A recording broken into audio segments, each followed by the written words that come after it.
The platform की कहानी एक वर्टिकल जेल से शुरू होती है, जहां हर फ्लोर पर सिर्फ 2 लोग रहते हैं और बीच में एक बड़ा सा खड्डा है। इसी खड्डे से रोज एक प्लेटफॉर्म ऊपर से नीचे आता है। इस प्लेटफॉर्म पर शानदार खाना होता है, लेकिन वो सबसे ऊपर वाले फ्लोर से शुरू होता है। ऊपर के लोग पेट भर कर खाते हैं और जैसे जैसे प्लेटफॉर्म नीचे जाता है, खाना कम होता जाता है। सबसे नीचे तक पहुंचते पहुंचते सिर्फ जूठा या खाली बर्तन बचते हैं। हर महीने गैस रिलीज होती है और सब लोगों को रैंडमली किसी और फ्लोर पर शिफ्ट कर दिया जाता है। यहाँ इंसान अपनी जगह खुद डिसाइड नहीं करता, सिस्टम करता है। गोरेंग जब पहली बार आंख खोलता है तो वो फ्लोर 48 पर होता है और उसका रूममेट तिमासागी उसे सिस्टम समझाता है। शुरू में सब नॉर्मल लगता है, लेकिन धीरे धीरे गोरेंग समझने लगता है कि नीचे के फ्लोर पर लोग भूख से पागल हो चुके हैं। एक औरत मियारू हर महीने प्लेटफॉर्म के साथ नीचे जाती दिखती है।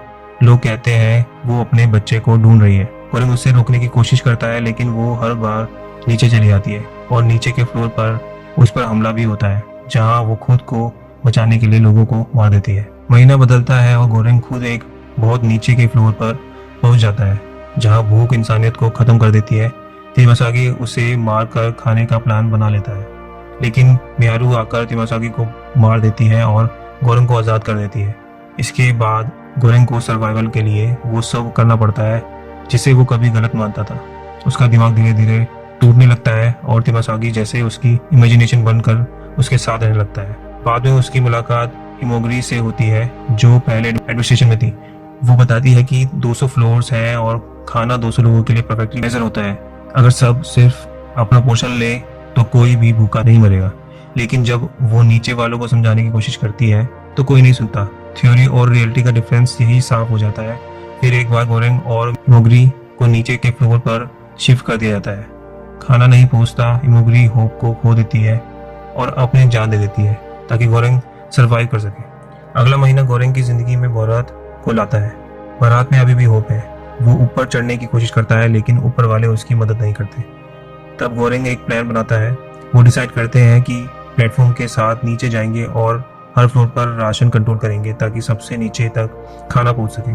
साथ ही वो एक अनटच्ड डेजर्ट को ऊपर भेजने का प्लान बनाते हैं, जो एक मैसेज होगा कि प्रिजनर्स सेल्फ कंट्रोल दिखा सकते हैं।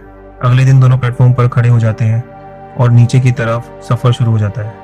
शुरू के फ्लोर पर उन्हें ज्यादा रेजिस्टेंस नहीं मिलती, लेकिन जैसे जैसे वो नीचे जाते हैं लोग वॉयलेंट होते जाते हैं। एक फ्लोर पर पहुंचते ही वो देखते हैं कि 2 कैदी मियारू को पकड़कर लगभग मार चुके हैं। मियारू खून से लथपथ है और कमजोर पड़ चुकी है। ये देखते ही गोरेंग और बारात फाइट में कूद पड़ते हैं। वो दोनों कैदियों से भयानक लड़ाई करते हैं। फाइट इंटेंस होती है, हाथापाई होती है, चाकू चलते हैं और इस लड़ाई में सिर्फ मियारू ही नहीं बल्कि गोरेंग और बारात भी बुरी तरह से इंजर्ड हो जाते हैं। आखिरकार वो दोनों अटैकर्स को मार देते हैं, लेकिन मियारू उनकी आंखों के सामने दम तोड़ देती है। ये मोमेंट इमोशनल भी है और ब्रूचल भी, क्योंकि मियारू शुरू से ही सर्वाइवल का सिंबल थी। लेकिन प्लेटफॉर्म रुकता नहीं, सिस्टम रुकता नहीं। गोरेंग और बारात अपने जख्मों के साथ नीचे की तरफ सफर जारी रखते हैं। नीचे के फ्लोर पर भूख और डेस्परेशन और भी ज्यादा खतरनाक हो चुकी होती है। बारात की चोट गहरी होती जा रही है, लेकिन वो फिर भी साथ देता है। जब प्लेटफॉर्म ऑलमोस्ट सबसे नीचे पहुंचता है तब उन्हें एक छोटी लड़की मिलती है जो जिंदा है। ये देखकर गोरेंग को समझ आता है कि डेजर्ट मैसेज नहीं है, असली मैसेज ये लड़की है। वो सिस्टम के झूठ का सबूत है। वो लड़की को प्लेटफॉर्म पे बिठाता है और डेजर्ट उसी को देता है खाने के लिए। रेड लाइट जलती है और प्लेटफॉर्म तेज रफ्तार से ऊपर चला जाता है। बारात अपनी चोटों की वजह से ज्यादा देर तक नहीं टिक पाता और मर जाता है। गोरेंग नीचे रह जाता है, जैसे अपना रोल पूरा कर चुका हो। आखिर पल में तिमासागी की आवाज उसके दिमाग में गूंजती है और कहती है कि मैसेज को किसी बैरियर की जरूरत नहीं है। गोरेंग अंधेरे में चल पड़ता है और कहानी वहीं समाप्त हो जाती है। ऊपर क्या हुआ ये कभी नहीं दिखाया जाता, लेकिन एक बात साफ है, खाना कम नहीं था लेकिन इंसानियत कम थी। प्लेटफॉर्म सिस्टम का सिंबल था, लेकिन असली प्रॉब्लम इंसान की सोच थी।